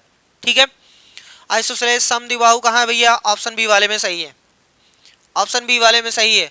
अब चलो बात करते हैं कि अगर आपके पास ऐसा कुछ रहे, चलो मान लेते हैं 1 2 3 4 1 2 3 4 1 2 3 4, ये माइनस में, ये माइनस में है। ठीक है -4,0 ये है, पहली क्लास में पूरा अच्छी तरीके से बताया गया है। 4,0 ये है, 0,3 ये है। सर जी इसको यहां से ज्वाइन करो, यहां से ज्वाइन करो, यहां से ज्वाइन करो, दिखाई दे रहा है कि ये और ये कुल मिलाकर के यहां से लेकर यहां तक 8 यूनिट। अरे भैया 4 इधर है 4 इधर, इसका मतलब यहां से लेकर यहां तक 8 यूनिट है। सर जी इसको कैसे निकाले, थोड़ा बताइए ना, इसको कैसे नहीं। अरे सर जी क्योंकि ये आपको पता है ये 3 है, ये कितना है 3 है, ये 4 है तो ये कितना रहेगा 5, ये 3 है ये 4 है। कुछ लोग कहेंगे माइनस, अरे भैया दूरी कह रहे हैं, दूरी दूरी तो 4 ही रहेगी, तो 3 है ये 4 है 5 है, देखो ये भी 5 है ये भी 5 है तो ये 8 है, 5 5 बराबर है, इसलिए आइसोसेलेस ट्रायंगल। ठीक चलो अगला क्वेश्चन है, कह रहा है बिंदुओं इतने और इतने को मिलाने वाले रेखाखंड को आंतरिक रूप से 1:2 के अनुपात में विभाजित करने वाला बिंदु निम्नलिखित में से कौन है। यानी हमारे पास एक भुजा है जो 7 -6 और 3,4 को मिलाने से बनती है, लेकिन कह रहा है कि एक पॉइंट है जिसको यहां कहीं से आके काट दे रहा है जो 1:2 के अनुपात में काट रहा है। चलो थोड़ा सा एग्जैक्ट लोकेशन लाते हैं, सपोज कर लो यहाँ है। ठीक है 1:2 के अनुपात में काट रहा है, तो कह रहा है इसके कोऑर्डिनेट बता दो, इसके कोऑर्डिनेट बता दो। बहुत ही आसान है, इसमें 2 होते हैं, एक x होता है एक y होता है। x का मान देखो, x का मान फार्मूला मत याद करो, x का मान पहले का पहले में गुणा तो 1 × 3 प्लस 2 का गुणा 7 में तो 2 × 7 हो गया। नीचे दोनों को जोड़ करके 1 + 2 सॉल्व कर दो पहले, ये 3 है ये 14 है यानी 17/3 हो गया। अब देख लो 17, अच्छा कह रहा है कि निम्नलिखित में से स्थित होता कौन से चतुर्थांश में, पहले में, दूसरे में, तीसरे में। तो ये पहली वाली क्लास आपको याद होनी चाहिए कि प्लस माइनस किसका होता है, माइनस प्लस किसका होता है, प्लस प्लस किसका होता है, माइनस माइनस किसका होता है, तब आप बता सकते हैं। ठीक है, चलो वाई का मान देखो, वाई का मान सर जी 1 का 4 में 4 आ गया। ठीक है, 2 का गुणा -6 में तो माइनस का 12 आ गया। नीचे 1 + 2 तो यानी उत्तर आ गया माइनस में 8/3। अब देखो हमारा जो पॉइंट आया है वो 17/3 आया है और -8/3 आया है। अब आप देख करके बताओ सर जी ये कहाँ जा रहा है, प्लस और माइनस, ये प्लस है ये माइनस है, प्लस माइनस किस में जाते हैं, तो भैया थोड़ी देर के लिए आपको याद करा देते हैं। ये पहला क्वाड्रेंट है, ये सेकंड है, ये थर्ड है, ये फोर्थ है। इसमें सबका निशान प्लस प्लस होता है, इसमें माइनस प्लस होता है, इसमें प्लस माइनस होता है, और वो भी क्यों होता है, कैसे होता है, सारी चीजें बताई गई है पिछली क्लास, आप देख लीजिएगा। तो देख लो किसका है प्लस माइनस यानी चौथे में जा रहा है, तो कौन सा है, चतुर्थांश फोर्थ वाला। ठीक है, क्वाड्रेंट 4 वाले में गया। बहुत ही आसान क्वेश्चन था, लेकिन आपको पॉइंट पता होना चाहिए। अगर पॉइंट पूछा होता तो पॉइंट बता दिए होते, वो चतुर्थांश पूछा है तो चतुर्थांश आ गया। चलो अगला क्वेश्चन है, कह रहा है कि बिंदुएं इतने और इतने को मिलाने वाले रेखाखंड के, इसको मिला रहा है रेखाखंड के, यहां देखो लंब समद्विभाजक, समद्विभाजक का मतलब बराबर बराबर, दो बराबर बराबर भागों में बांटने वाला। जैसे अगर हमारे पास एक रेखा है, इसका एक ए है एक बी है, एंड पॉइंट -2 है, -5 इसके कोऑर्डिनेट्स हैं और 2,5 इसके कोऑर्डिनेट्स हैं। तो कह रहा है लंब समद्विभाजक यानी एक रेखा है जो सीधी सीधी चली गई है, लंब है, और समद्विभाजक है यानी आधे इधर जाओ आधे इधर जाओ, ये प्रोसेस करती है। समद्विभाजक का मतलब बराबर बराबर भागों में बांट देना, यानी आशा रानी वाला वो डायलॉग शोले पिक्चर का, आधे इधर जाओ आधे उधर जाओ बाकी हमारे पीछे आओ। तो ये कौन सा बिंदु है, इसके बारे में आप कुछ कह सकते हो? हाँ सर जी, इसके बारे में हम कह सकते हैं कि ये जो है वो मध्य बिंदु है, ये मध्य बिंदु चचा है। और इसका कोऑर्डिनेट तो दुनिया जानती है कैसे निकालते हैं। मान लो ये पॉइंट P है तो इसका कोऑर्डिनेट सबको पता है x1 + x2/2 और y1 + y2/2 करके निकाल देते हैं। क्या कह रहा है, वही निकालना है। अब ओरल भी क्या जा सकता है, सर जी इसको इसमें जोड़ना है तो 0 हो गया, /2 करोगे उत्तर 0 आ गया। 0 देख लो इसमें है इसमें है, इसमें नहीं है इसमें नहीं, मतलब ये दोनों तो आंसर नहीं हो सकता है, ये दोनों हो सकते हैं। y का मान देख लो, y का मान -5 में 5 जोड़ना है, -5 प्लस में 5/2, ओ 0 नहीं, तो उत्तर आ गया 0/2 यानी फिर से 0। तो ऑप्शन ए वाला ठोक के चले आना, खत्म। मध्य बिंदु के निर्देशांक पूछा है, कहीं डायरेक्ट नहीं बोला है, उसने बोल दिया है लंब समद्विभाजक, दो बराबर बराबर भागों में बांटने वाला, उसको क्या बोलते हैं, आशा रानी चचा। ठीक है, ये आशा रानी है यानी मध्य बिंदु है, उसका निर्देशांक होता है x = x1 + x2/2, y = y1 + y2/2। सही है। चलो नेक्स्ट क्वेश्चन, अगले पड़ाव पे पहुंचते हैं। कह रहा है 3 शीर्षों ABC वाले समांतर चतुर्भुज ABCD का चौथा शीर्ष, बहुत ही अच्छा क्वेश्चन, बहुत ही अच्छा क्वेश्चन, 3 स्टार का क्वेश्चन है। दोनों तरीके से आपको बताते हैं, पहले कॉन्सेप्ट उसके बाद ट्रिक। ट्रिक तो तुरंत देख के बता दो, तुरंत देख के बता दो, लेकिन सबसे पहले कॉन्सेप्ट देखो। हमारे पास एक समांतर चतुर्भुज है, समांतर चतुर्भुज एक बना लेते हैं भैया, मिल जाए, ए चाचा जी बन जाओ। चलो ये हो गया समांतर चतुर्भुज, मान लेते हैं ये ए है, ये फलाने हैं, और ये सी है, ये डी है। ठीक है, इसके निर्देशांक दिए गए हैं -2,3 है, -2,3 है, बी के 6,7 है और सी के 8,3 है। कह रहा है कि चौथा शीर्ष डी के निर्देशांक क्या होगा, मतलब इसके आपको बताना है। बड़ी तकलीफ है, एक्स का भी मान चाहिए वाई का भी मान चाहिए। अब देखो ध्यान से देखो, अगर कोई समांतर चतुर्भुज होता है तो उसकी एक प्रॉपर्टी होती है। सर जी प्रॉपर्टी ये होती है कि ये जो है, ओहो,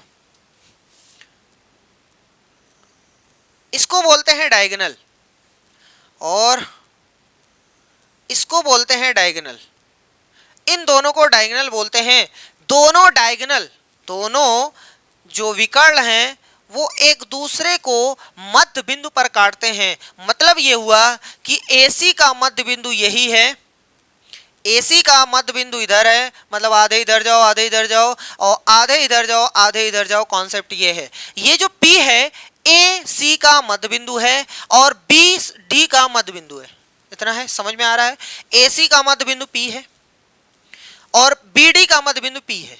तो क्या हम P के निर्देशांक निकाल सकते हैं? हाँ सर जी, क्यों नहीं निकाल सकते हैं। चलो पहले हम बताते हैं AC के लिए। AC के लिए ये P है ना, मध्य बिंदु है, निकाल सकते हैं आप x का मान y का मान। हाँ सर जी, तुरंत निकाल सकते हैं। बस दोनों को जोड़ना है, तो 8 में -2 घटाएंगे तो 6/2 यानी उत्तर 3। सर जी इन तीनों को जोड़ो तो 3 3 6/3। इसका मतलब ये हुआ कि x का मान आ गया 3, y का मान आ गया 3, जो कि P के निर्देशांक है। P के निर्देशांक है।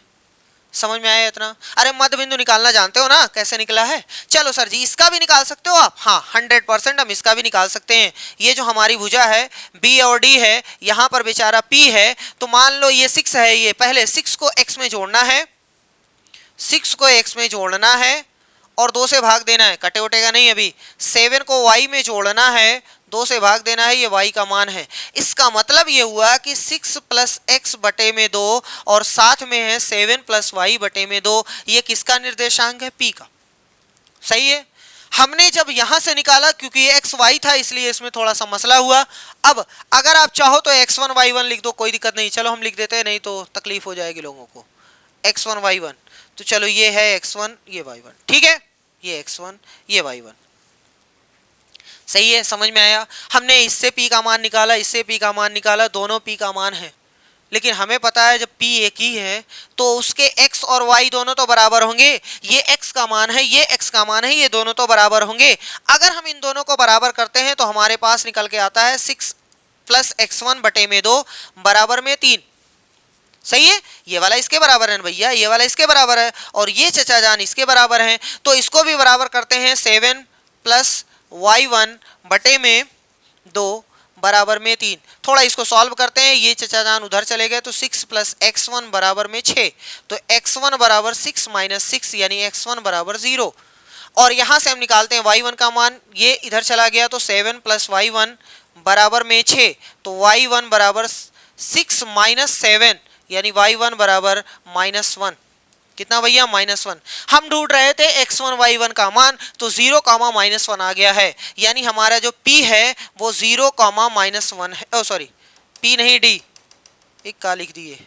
हमारा जो D है वो 0, -1 है। 0, -1, option B is the right answer. Sir ji इतना बड़ा क्वेश्चन आएगा तब तो खटिया खड़ी हो जाएगी, चारपाई गोल हो जाएगी, इतना बड़ा क्वेश्चन आ जाएगा। चलो अब ध्यान से देखो, इतना बड़ा कुछ नहीं है, इतना बड़ा कुछ नहीं है, आराम से देखो। कभी भी अगर आपकी लाइफ में समांतर चतुर्भुज से कोई भी आता है, समांतर चतुर्भुज हो सकता है, वो स्क्वायर हो सकता है, आयत हो सकता है, ठीक है, आयत, समांतर चतुर्भुज और बहुत सारी चीजें। काइट और ट्रेपीजियम को छोड़ करके, पतंग और वो जो समलंब चतुर्भुज है उसको छोड़ करके बाकी चारों से फिगर से आता है, चाहे वर्ग हो, चाहे आयत हो, समचतुर्भुज हो, समांतर चतुर्भुज। इससे प्रश्न आता है तो आप ऐसे लगाइएगा, देखिए ध्यान से। 4 बिंदु होते हैं, 4 में 3 वो देगा, एक आपसे पूछेगा। 4 वो देगा, 4 में 3 वो देगा, एक आपसे पूछेगा। जैसे हमसे पूछ लिया D का मान, कभी ऐसा हो सकता है B का मान पूछ ले, कभी ऐसा हो सकता है A का मान पूछ ले, कभी ऐसा हो सकता है C का मान पूछ ले। 3 दे करके एक पूछेगा। ध्यान से देखिएगा, बहुत ही आसान कॉन्सेप्ट है। सबसे पहले आप रफ ऐसे बना लीजिएगा, जो भी आपसे पूछेगा आप रफ ऐसे ही बना लीजिएगा, ये समझाने के लिए, ठीक, ये समझाने के लिए, ऐसा कोई रूल नहीं है, आप समझाने के लिए हम ऐसा बता रहे हैं आपको, ठीक है। ABC का मान यहां लिख दो, ABCD। ध्यान से देखिएगा, ध्यान से देखिएगा। A के सामने C है, B के सामने D है, A के सामने C, B के सामने D। अब अगर कभी भी D का मान पूछे, D का मान पूछे तो भैया ये दोनों का जोड़ के A बेस घटाई दियो। फिर से सुनो, अगर D का पूछे तो ये दोनों को जोड़ करके इसको घटाना है। अभी कैसे करना है, आराम से देखो, अभी कैसे करना है, आराम से देखो। देखो x का मान देखो, x बराबर, हमने कहा इन दोनों को जोड़ करके इसको घटाना है। ये A है, ये C है, इन दोनों को जोड़ना है, तो 8 में 2 जोड़ दो, -2 जोड़ दो, 6 आ गया। 6 में से 6 घटा दो तो 0 आ गया। सर जी पल्ले नहीं पड़ा। फिर से देखो हमारे पास ए और सी को जोड़ना है तो यहाँ है 8 -2 इनको जोड़ दिया, और ये जो इसके सामने बैठा हुआ है, इसके सामने जिसके सामने का हम निकाल रहे हैं उसको घटाना है तो 6 घटा दो, 6 - 6 उत्तर आ गया 0। देखो x का मान 0 आ रहा है, देख लो सही है। y देखो y ये भैया x है, y देखो दोनों को जोड़ो, इसको घटा दो, 3 और 3 जोड़ दो, 3 और 3 जोड़ दो, घटा दो ये वाला 7, तो भैया 6 - 7 = -1। यहां देख लो डायरेक्ट आ गया। ऐसे ही करना है, ठीक है, समझ में आ गया। अगर कभी भी आपसे पूछे कि सर जी b का मान बता दो, b का मान बता दो, तो ये दोनों जोड़ करके ये घटा देंगे। कभी आपसे पूछे c का मान बता दो, c का, तो c के सामने a है ना, तो ये वाला घटेगा, ये दोनों जुड़ेंगे, b और d जोड़ करके a घटा देंगे। जिसके सामने वाला नहीं दिया है उसको घटाना है, बाकी जो आमने सामने के दिए हैं उनको जोड़ करके, ठीक है। अगर आपसे पूछे a का बताओ, a का, तो b और d दिया रहेगा, जोड़ दीजिएगा, और c वाला घटा करके बता दीजिएगा, x वाला x के साथ, y वाला y के साथ, आंसर हो गया। समझ में आ गया, कोई प्रॉब्लम तो नहीं है। खुद से एक बार देखिएगा, समझ में आ जाएगा, बहुत ही आसान क्वेश्चन है। चलिए अगला क्वेश्चन देखते हैं क्या कह रहा है। लो, कह रहा है कि यदि बिंदुओं Q और R को मिलाने वाले रेखाखंड का मध्य बिंदु P, देखो भैया यहाँ पे ब्रैकेट होना चाहिए, लेकिन है नहीं, ये ब्रैकेट है। लो, कह रहा है कि यदि बिंदु Q और R को मिलाने वाले रेखाखंड का मध्य बिंदु P इतना है तो A का मान बता दो। समझ लो, ये Q है, ये R है, यहाँ -6,5 है, ये -2,3 है, इसका मध्य बिंदु है P, जिसके निर्देशांक है A/3 और 4। क्या करना है, बहुत ही सिंपल है, जिसका मान पूछा है जो जिसमें उसी का यूज करो, फालतू यूज नहीं करना है। जैसे देखो A का मान हमसे पूछा है, A का मान, तो इसका मान जो है वो x में है, तो हम x वाला यूज करते हैं। ये x है, ये y है, ये x1 है, ये y1 है, ये x2 है, ये y2 है, सही है। फार्मूला क्या कहता है, x बराबर होता है x1 + x2 बटे में 2। x का मान a/3 है, x1 का मान -6 है, x2 का मान -2 है, बटे में 2 है, तो सर जी इसका गुणा इसमें कर देते हैं, 2a हो गया, और बटे में 3 अभी रहने दो, ये चलने दो, पूरा चलने दो, कौन सी दिक्कत है। पहले ऊपर ये वाला सॉल्व कर दें, a बटे में 3, यहाँ देखो -6 है, -2 है, इसका मतलब -8 आ गया, बटे में 2 हो गया, ये बेचारा इससे कट गया, तो हमारे पास a बटे में 3 बराबर में -4, ये चचा जान इसका साथ देने जा रहे हैं, यानी 3 गुणे -4, तो a बराबर आ गया -12। y वाला यूज करने की कोई ज़रूरत नहीं है क्योंकि उसमें a नहीं है, जिसमें a है वही वाला सही होगा, ठीक। चलो अगला क्वेश्चन है, 4-5 क्वेश्चन और बचे हैं। मूल बिंदु को केंद्र मानकर खींचा गया एक वृत्त बिंदु इतने से होकर जाता है, तब वृत्त के अभ्यंतर में निम्नलिखित बिंदु स्थित नहीं है। अभ्यंतर का मतलब इंटीरियर में, अभ्यंतर का मतलब अंदर, ठीक है, अंदर, उस वृत्त के अंदर, उस पर नहीं, उसके अंदर, उसके बाहर नहीं, अंदर, ठीक है। मतलब ये है कि सर जी अगर कोई वृत्त ऐसे है तो इसके अंदर की बात हो रही है, अंदर की, इसके ऊपर की बात नहीं हो रही है, याद रखिएगा, ठीक है। चलो, अभ्यंतर में निम्नलिखित बिंदु स्थित नहीं है, कौन सा, अंदर नहीं है, इंटीरियर की बात हो रही है भैया, इंटीरियर, चलो हम लिख दिए, इंटीरियर की बात कर रहा है वो।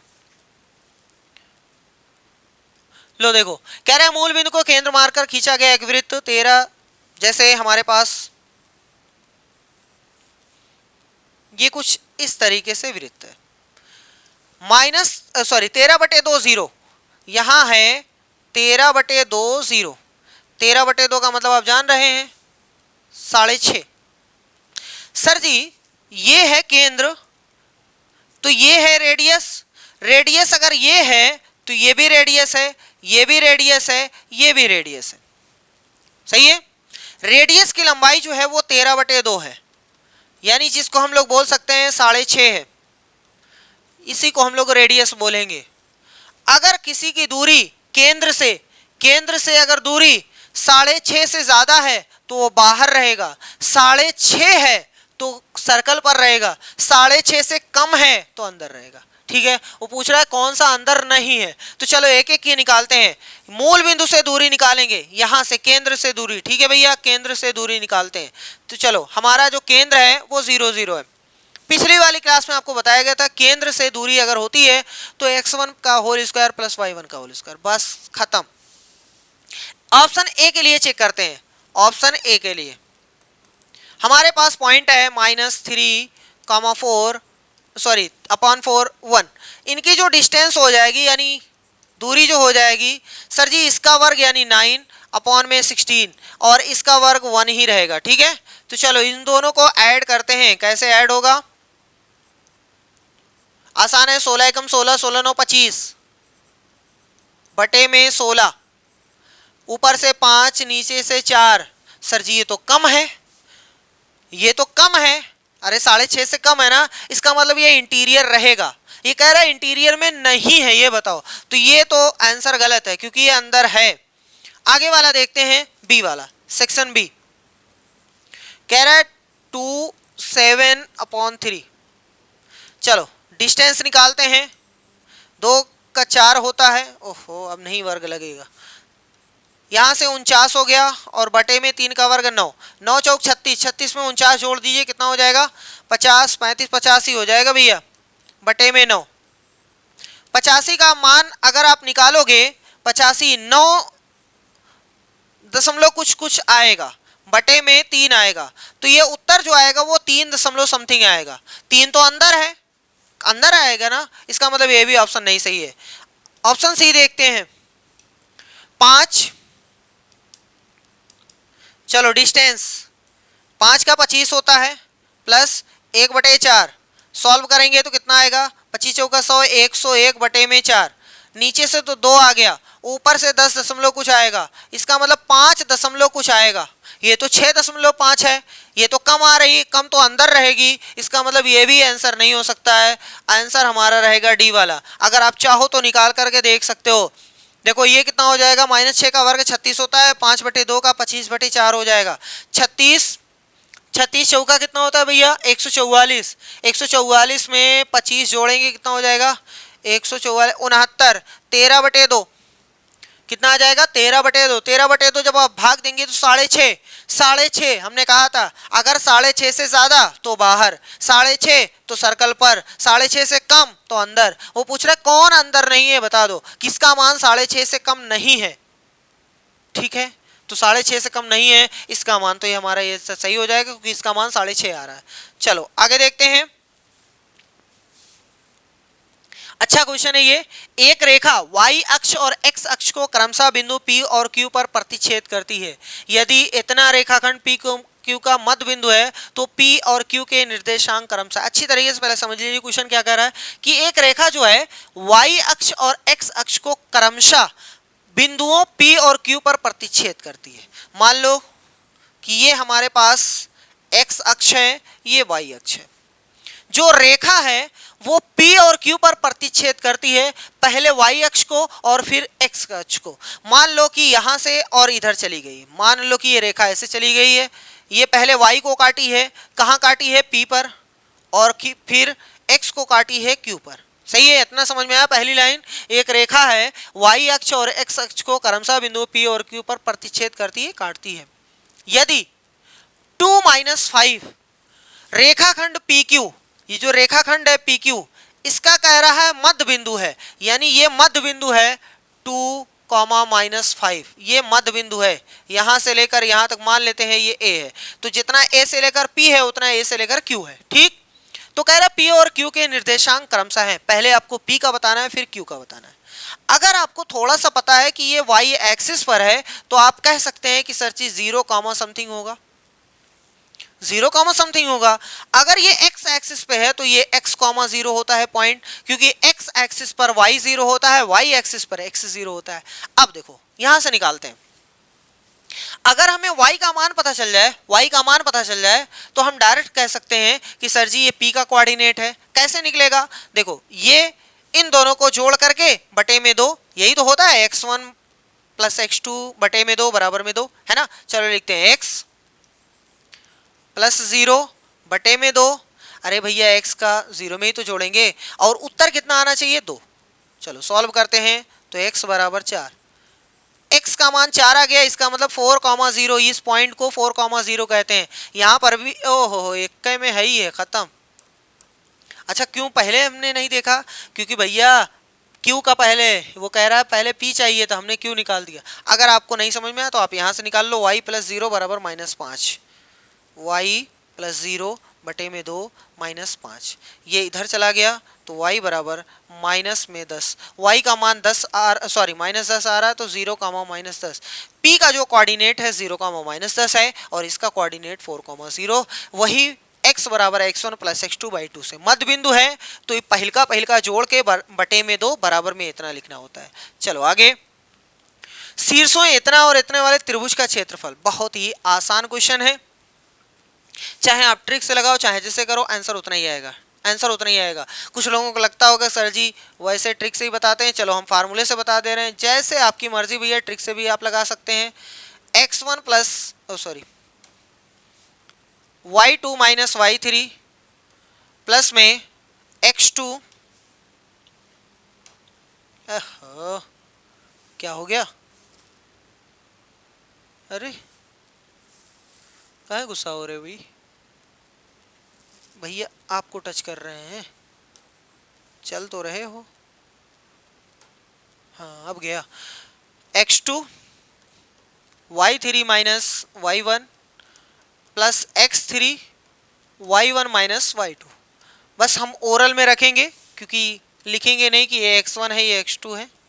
x1 का मान देखो ये है a, y2 का मान देख लो ये है c plus a, minus y3 का मान देखो a प्लस b है तो a माइनस b लिखेंगे क्योंकि बीच में माइनस है इसलिए अंदर का साइन चेंज हो गया। x2 का मान b है, आगे y3 का मान a प्लस b है, y1 का मान b प्लस c है तो b माइनस c लिखेंगे, x3 का मान c है तो उसको पटक दिए, y1 का मान b प्लस c है तो b प्लस c लिखेंगे, माइनस लगाया तो अंदर का साइन चेंज करेंगे, c माइनस a लिखेंगे। अब देख लो जो शहीद हो रहा है उसको शहीद कर दो, 1/2 नोट कर दो, बाहर a नोट कर दो। देखो ये दोनों शहीद हो गए तो अब हमारे पास c माइनस b बचा हुआ है प्लस b, यहाँ से b और b शहीद हो गया तो a माइनस c बचा हुआ है, यहाँ से प्लस में c, यहाँ से c और c शहीद हो गए तो b माइनस a बचा हुआ है। अगर आप इसको ट्रिक से करते बहुत जल्दी आता, लेकिन खैर कोई बात नहीं, आपकी मर्जी है। 1/2 a का गुणा c में तो ac, a का गुणा b में तो ab प्लस b का गुणा a में तो ab, चाहे ba लिखो चाहे ab लिखो आपकी मर्जी है, bc प्लस c का गुणा b में तो cb माइनस ca। देखो सब शहीद हो गया, यहाँ ए बी प्लस का है माइनस का है, यहाँ प्लस का है शहीद हो गया, बी सी माइनस का है बी सी प्लस का है शहीद हो गया, ए सी यहाँ प्लस है यहाँ ए सी माइनस है, तो अब हमारे पास 1/2 गुणे में 0, ये 0 घटने पर आंसर 0 आता है, काटने पर आंसर 1 आता है। ठीक है याद रखिएगा, ये हमने काटा नहीं है, ये हमने घटाया है भैया। देखो एक्चुअल में ऐसे हुआ है 7 माइनस 7 तो आंसर 0। ठीक है ये हुआ है, ये ना कहते ना काट दिए सर जी लाओ काट दिए, ऐसे ऐसे कट गया 0, नहीं भैया ये हमने घटाया है, घटाने में हम लिखना नहीं चाहते थे इसलिए ऐसे लिखे, लेकिन अगर यही ऐसे होता तो इसको काटा जाता है तब 1 आता है। ठीक है काटने में आंसर 1, घटने में आंसर 0। चलो यहां से फाइनल आंसर हो गया 0, फाइनल आंसर 0, तो ऑप्शन बी वाला सही है। 2 क्वेश्चन और हैं जल्दी से वो भी देख लेते हैं। कह रहा है कि यदि बिंदुओं इतना और इतना के बीच की दूरी 5 हो तो p का मान बता दो। ठीक है दूरी का फार्मूला होता है x1 माइनस x2 का होल स्क्वायर, फार्मूला लिखो या ना लिखो आपकी मर्जी है, हम तो डायरेक्ट ही बताते हैं लेकिन मजबूरी है बता ही दे रहे हैं। दूरी इस बार दिया है, दूरी का मान 5 है तो पटक दिए, देखो 4 और 1 यानी 3 आ जाएगा, प्लस p और 0 यानी p आ जाएगा, अरे p में 0 निकालो कितना ही तो आएगा, ए भैया तुम मिट जाओ बहुत बड़े हो गए हो। चलो यहाँ से देखो दोनों पक्षों का वर्क करना है, ये वाला उठा करके इस पे ले आओ, 5 स्क्वायर बराबर यहाँ से हो गया 9 प्लस में p स्क्वायर, यहाँ से हो गया 25 माइनस में 9 बराबर में p स्क्वायर, यहाँ से हो गया 16 बराबर में p स्क्वायर। एक्चुअल में क्वाड्रेटिक इक्वेशन है तो इधर उधर करेंगे तो 16 बराबर p यानी p का मान प्लस माइनस 4, p का मान +-4, याद रखिएगा p का मान +-4, +4 खाली नहीं है, माइनस भी रहेगा, तो आंसर जो है वो ये वाला रहेगा। देखो हमने दूरी नहीं निकाला है, अगर दूरी निकाले होते तो सिर्फ +4 बताते, ये p बताए हैं, p एक पॉइंट का कोऑर्डिनेट है वो बता रहे हैं, ठीक है, दूरी नहीं बता रहे हैं। चलिए लास्ट क्वेश्चन, अगला क्वेश्चन, यदि बिंदु इतना इतना संरेख हो, हो क्या बोला है, कोलिनियर हो, संरेख हो, तो बताइए इसमें से कौन सा सही है। हमने आपको बताया था संरेख तभी होते जब उनका क्षेत्रफल 0, अब क्षेत्रफल निकालना है और उसका आंसर कितना लेना है, 0, क्षेत्रफल का आंसर 0। तो सबसे पहले क्षेत्रफल निकालने के लिए 1 2 0 0 AB ये लिख दिए, 1 2 फिर लिखना पड़ेगा। देखो क्षेत्रफल बराबर 1/2, सही है, 1 का गुणा 0 में तो 0, 0 का गुणा 0 में तो 0, a का गुणा 2 में तो 2a, 2 का 0 में तो 0, इसका इसमें तो 0, b का 1 में तो b। इस क्षेत्रफल का आंसर 0 क्यों, क्योंकि संरेख बोला है, संरेख में क्षेत्रफल का आंसर 0 होता है, इसलिए 0 रखेंगे।